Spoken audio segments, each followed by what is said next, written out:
Është tani çasti i intervistës, me mua në studio është bashkuar zonja Anisa Ruseti, është nënkryetarja e bashkisë së Tiranës. Mirë se vini Radio Televizionin Ora. Faleminderit për ftesën. Sapo ka nisur mandati i dytë i zotit Veliaj, i ekipit të tij, dhe dua ta nis me një projekt i cili është përfolur shumë, sidomos edhe në mandatin e parë që lidhet me atë të strehimit social dhe dhënies së kredive të buta nga ana e bashkisë së kryeqytetit. Keni një bilanc si ka funksionuar ky projekt gjatë mandatit të parë? Gjatë mandatit të parë ne përmbyllëm me sukses një nga projektet, si kundër ju e thatë, më të rëndësishme të bashkisë Tiranës, siç ishte ai i kredive të buta. Tashmë 1000 familje të reja, kryesisht qytetet e reja, kanë një shtëpi të re, dhe kjo është bërë fal kontributit dhe financimit totalisht të bashkisë Tiranë për të rikuperuar pjesën e interesave të kredisë që këto familje kishin të pamundur për ta përballuar atë në tregun e lirë. Familjet tashmë mund të paguajnë këstin mujor dhe gjithë pjesën tjetër përtej 3% e paguan Bashkia Tiranë. Na ka rezultuar që është një program shumë i rëndësishëm, i cili siguron strehimin në mënyra afatgjate, duke nisur që çdo ditë edhe më shumë qytetarët i drejtohen qytetit të Tiranës për të jetuar definitivisht këtu, kjo për shkak të mundësive më të mira edhe mundësive më të shumta që ata kanë për përmirësimin e cilësisë së jetesës së tyre. Bashkia Tiranë gjatë mandatit të parë ka përmbyllur me sukses jo vetëm programin e kredive të buta, por gjithashtu edhe atë të banesave sociale. Banesat janë në shkoz dhe ne kemi dhënë çelësat e shtëpisë për 385 familje dhe programi ynë i tretë është ai i bonusit të qeras, i cili ndihmon ato familje të cilat kanë të ardhura më të ulta dhe kanë të pamundur të përballojnë një shtëpi dinjitoze me të ardhurat që do kanë, dhe ne paguajmë deri në 100% të vlerës së qeras së këtyre shtëpive. Si do të vazhdojët më tej? Do të vazhdojët me zbatimin e njëjtë të këtyre programeve, treja qoftë kredite buta, banesat sociale, bonusin e qeras?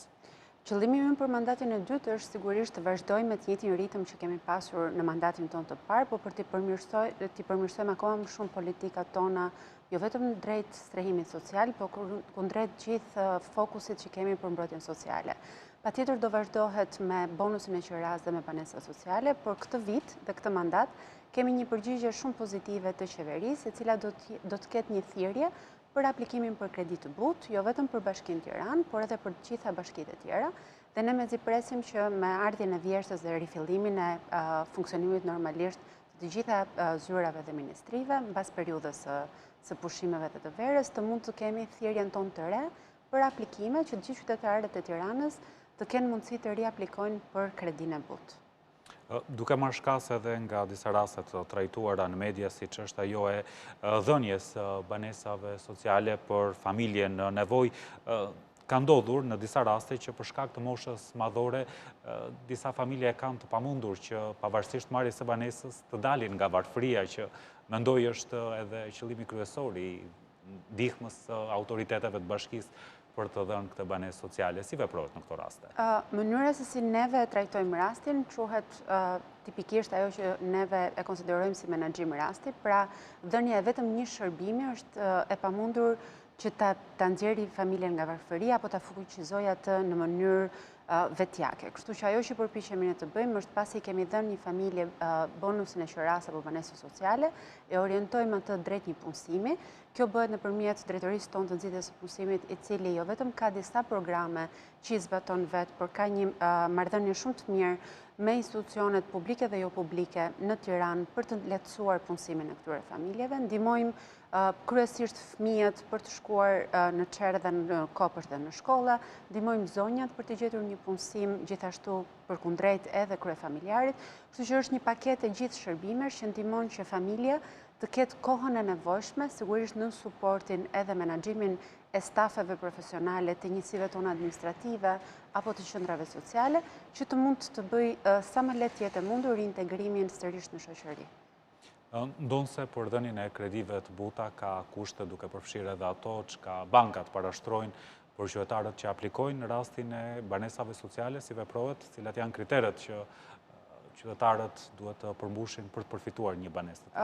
Kërkesat janë shumë të mëdha, kështu që ne kemi arritur në konkluzionin që do ishte e drejtë në raport me të gjitha kategoritë që të kemi një sistem pikëzimi.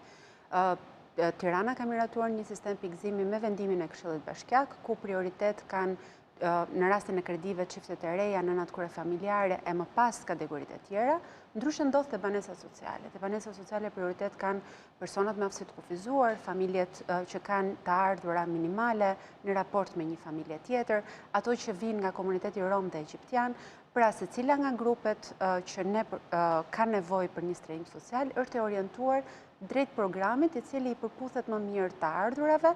apo mënyrës se si familja do duhet ta menaxhojë të përditshmen e vet. Duke qenë se tani me ndryshimet e reformës territoriale, banesat sociale janë përqendruara brenda themi vjes verdh të Tiranës, por si veprohet me familjet e tjera, të cilat janë në zonat rurale? Unë besoj që ky 4 vjeçar do i shërbej kryesisht administratës së Bashkisë Tiranë, po të gjithë mënyrës se si ne kemi të projektuar politikat tona për më shumë fokus drejt zonave rurale. Kështu që është e sigurt që edhe një pjesë shumë e rëndësishme përtej zhvillimit të agrobizneseve që mund të ketë në ato zona, po fokusit më të madh të turizmit drejt atyre zonave, e cila sjell të ardhurar për familjet, një fokus i veçantë do jetë edhe në lidhje me shërbimet sociale por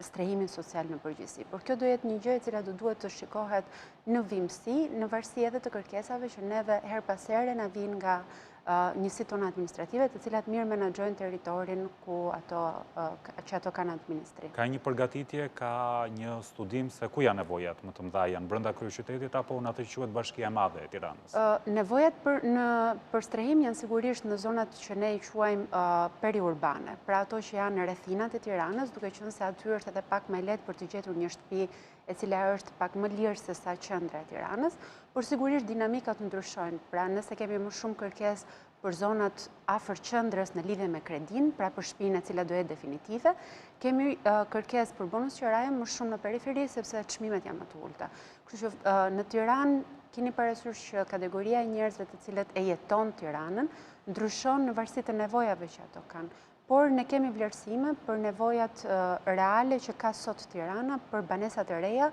dhe për gjithmonë më shumë familje të cilat duhen të bëhen poseduese të një shtëpie të tyre vetjake.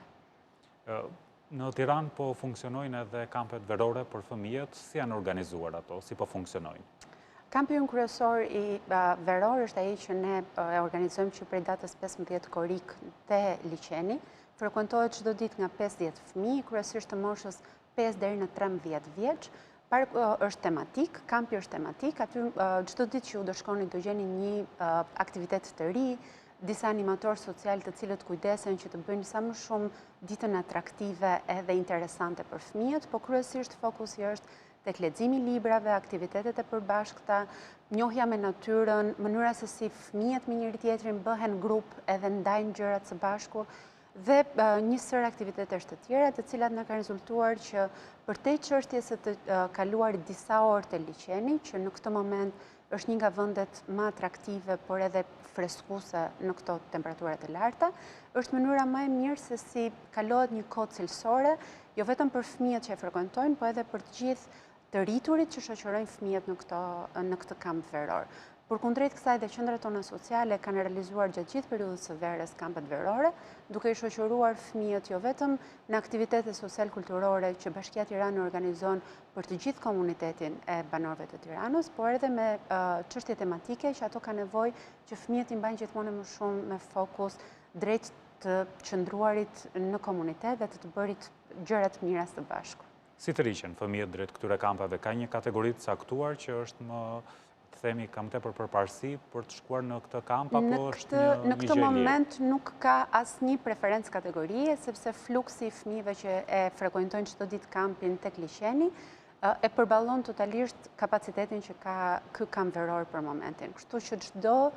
prind që vendos që të kalojë disa orë të lira me fëmijën e vet te kampi te liçeni nga ora 9 deri në orën 2 është i mirë se prit. Ndërkohë, çfarë ndodh me fëmijët e tjerë që jetojnë, të themi disi më në periferi apo edhe më larg Tiranës, në atë që thash edhe më herët, Bashkia e Madhe e Tiranës? Ka një mundësi që edhe këta fëmijë të marrin pjesë përveç kampit tek liçeni? Ka një plan Bashkia për ta shtrirë projektin e këtij kampi veror? Të gjitha njësitë tona administrative kanë realizuar aktivitete social-kulturore për gjatë gjithë periudhës së verës. Sigurisht mënyra se si ne kemi të orientuara qendrat sociale, mbulojmë pothuajse të gjithë territorin e Tiranës qendër. Ne kemi një qendër sociale në Shkozë, e cila mbulon sigurisht pjesën kryesore të banesave sociale, të 120 familjeve që ne kemi strehuar në shtëpitë e reja të komunitetit të Rom, kemi një qendër tjetër në kombinat, kemi një të re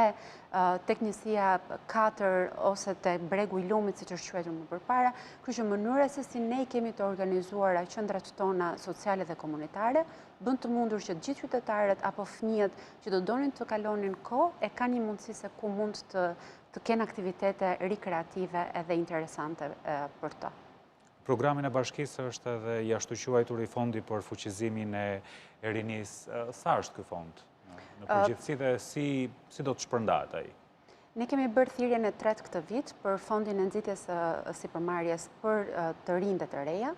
Aplikimet kanë qenë të shumta, ne vlerësojmë shumë që rëndësi për ne ka që të kemi biznese të vogla, startup për të rinjtë edhe sidomos për të rejat. Kjo i ndihmon ata për të mësuar se si të mund të nisin një aktivitet të vogël me një buxhet i cili është në formën e grantit, pra ata përveç se duhet të sjellin te Bashkia e Tiranës një plan biznesi të mirë menduar dhe ne i mentorojmë për gjatë periudhës së parë të hapjes së biznesit, por edhe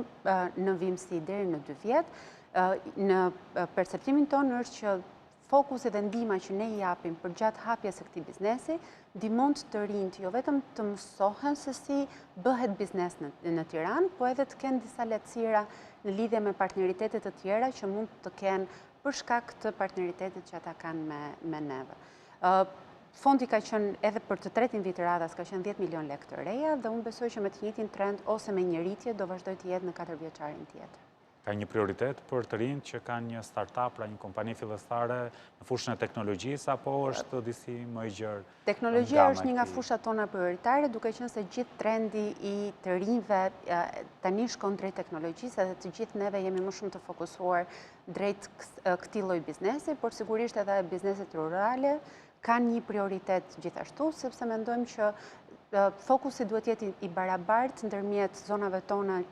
tek Tirana, brenda qytetit dhe atyre të rinjve që edhe pse jetojnë në një nga ish komunat tona, duhet ta ndjejnë veten si pjesë përbërëse të Tiranës tashmë, kështu që kanë të drejtë të aplikojnë për një biznes të vogël në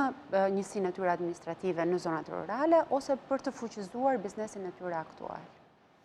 Donë se jemi në kulmin e sezonit pushimeve, por një pjesë e administratës e bashkisë punon sepse jemi në prag edhe të vitit të ri shkollor.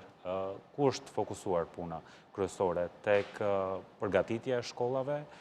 ekzistuese, tek ndërtimi i shkollave të reja, cilat janë përparësitë e bashkisë për këtë vit të ri shkollor? Në rastin e Bashkisë Tiranë, gjërat në shumicën janë edhe. Pra ndërkohë që ndërmarrja jonë e punëve publike është fokusuar në investimet e mëdha, siç është shkolla Servete Maçi, apo Sabaudin Gabrani, apo Gustaf Majer, të cilat i kanë kaluar një proces ristrukturimi total dhe në shtator do jenë gati për të mirëpritur në ambiente totalisht të reja fëmijët. Ndërmarrja jonë e punëtorëve numër 3 kujdeset për të bërë rregullime dhe përmirësime pak më të vogla në të gjitha shkollat e Tiranës. Këtu kanë parasysh nyje sanitare, rregullimet të sistemit të ngrohjes, i cili do duhet të jetë për muajt që na presin, dhe një sër rregullimesh të tjera, të cilat përmirësojnë thelbësisht qëndrimin e fëmijëve në klasa. Por ndërkohë, prioriteti ynë për mandatin e ardhshëm, sikundur kryetari i bashkisë e ka anoncuar gjatë mandatit të tij të parë dhe vizionit që ai ka treguar se si do donte që të përmirësonte cilësinë e jetës për fëmijët në Tiranë, është ndërtimi i 17 shkollave të reja që në mënyrë definitive do evitojnë mësimin me dy turne në të gjithë territorin e Tiranës. Aktualisht kanë filluar ndërtimi i 3 shkollave të reja, pritet hapja e lotit tjetër për ndërtimin e 2 të rejave dhe besoj në fund të këtij 4 vjeçari i gjithë qyteti i Tiranës do të ketë 17 shkolla të reja të standardeve më të mira, kryesisht për të pasur limitin e fëmijëve 30-32 fëmijë në klasë. Kjo i ndihmon ata për të qenë më shumë të fokusuar, ndihmon dhe lehtëson shumë mësueset për mënyrën se si do duhet ta organizojnë ato ditën me nxënësit e tyre dhe në përgjithësi eviton gjithë këtë pjesën e merakut të prindërve të çuarit një fëmijë në turn të parë dhe tjetrin në turn të dytë, duke i krijuar një mos menaxhim të kohës të gjithëve. Është reklamuar si një shembull i vërtet suksesi shkolla Kosova, cila do të jetë shkolla Kosova 2, themin, thonjza. Një nga krenarit tona është Shkolla Kosova, po unë do të thosha të njëjtat fjalë pozitive në lidhje me infrastrukturën, po mbi të gjitha për stafin akademik, në shkollën Ardian Klosi, e cila është e Bregu i Lumit, kur ne kemi inauguruar 2 vjet përpara, mendonim që sigurisht nga të tjerë do kishte pak skepticizëm, por tani nxënësit e shkollës Ardian Klosi janë ata që dalin të parët në Olimpiada, janë ata që bëjnë aktivitete komunitare, mbjellin pemë, janë aktiv për gjithë komunitetin aty dhe kjo na bën neve krenar se si modeli më i mirë infrastrukturës i bashkangjitet edhe modelit më të mirë të mësimdhënies edhe të nxënësve që e frekuentojnë. E njëjta gjë është për Betimuçën që është në kombinat, është një nga shkollat e reja që është inauguruar së fundmi, edhe ajo me rezultate shumë pozitive, dhe sigurisht Shkolla Kosova që u përmendëm, e cila është jo vetëm nga infrastruktura, po në tërësi një nga modelet më të mira. Unë besoj që sigurisht në shtator ne do kemi shkolla po të ngjashme dhe po aq të mira për të prezantuar qytetarëve të Tiranës, por mbi të gjitha nxënësve që do i frekuentojnë këto klasa në fillim të vitit shkollar. Ju përmendet si objektiv ndërtimin e 17 shkollave të reja, po ka një formul ku do të gjenden parat, por të gjitha këto shkolla do të përballohen nga buxheti i Bashkisë së Tiranës, ka dhe një formul tjetër atë të ndërtimit së bashku në partneritet me komunitetin e biznesit, cila do të jetë formula për ndërtimin e këtyre 17 shkollave të reja. Sigurisht ne kemi prezantuar që ky është një projekt i cili po realizohet në partneritet me publik-privat. Ishte e pamundur që në një kohë kaq të shkurtër, ndërkohë që financat e Bashkisë Tiranë, të cilat ne gjetëm në fillim të mandatit të parë, nuk ishin më pozitive të mundshme, kishte një sër faturash të cilat kishin ngelur debi nga punë publike apo nga projekte të tjera që kishin ngelur paraardhëse, dhe mënyra se si ne mund të rekuperonim ishte ndërkohë që përmirësojmë shkollat aktuale sekondari dhe ndërtuam 5 të reja, kjo edhe me ndihmën e qeverisë, mënyra se si mund të ndërtojmë në periudhën më të shkurtër të mundshme 17 shkollat e reja, pa afektuar në mënyrë direkte që në vitin e parë buxhetin e Bashkisë Tiranë, ishte nëpërmjet partneritetit publik-privat. Do të vazhdoj kjo edhe me projekte të tjera të infrastrukturës arsimore? Besoj që po, fokusi do jetë gjithmonë më shumë që ne të kemi më shumë çerdhe dhe kopshte shkolla, pra më shumë fokus tek fëmijët edhe tek e ardhmja e qytetit, por duke e menduar këtë që tani. Pra ne evitojmë të themi dhe përpiqemi shumë të bëjmë një qytet sa më miqësor të jetë mundur me fëmijët edhe me gjithë të rinjt, por duke e menduar që kjo është e ardhmja jonë është sot. Pra duhet ta mendojmë sot se si do mund të rrisim cilësinë e shërbimeve tona dhe jo të mendojmë që ka kohë për mandatin tjetër e kështu me radhë, sepse kemi shumë punë për të bërë gjatë këtij 4 vjeçari. Solla në vëmendje ndërtimin e shkollave me koncesion, sepse ka një debat të madh në fakt për marrëveshjet e partneritetit privat, publik dhe bashkia nuk mund të mbetet jashtë debatit. Po unë besoj që fitimi që do kemi duke pasur të gjithë fëmijët e Tiranës në kushte shumë më të mira dhe standarde më të mira dhe mënyra se si ne kemi treguar që kemi menaxhuar në mënyrë efikase dhe në mënyrë më të mirë të mundshme deri tani buxhetin e Bashkisë Tiranë dhe në fund të ditës lekët e taksapaguesve të qytetit të Tiranës, besoj që do t'rregoj edhe për këtë projekt mënyrën se si ne me seriozitet dhe me ndershmëri përdorim lekët edhe për këtë projekt. Qartë. Faleminderit që ishit sot në studio.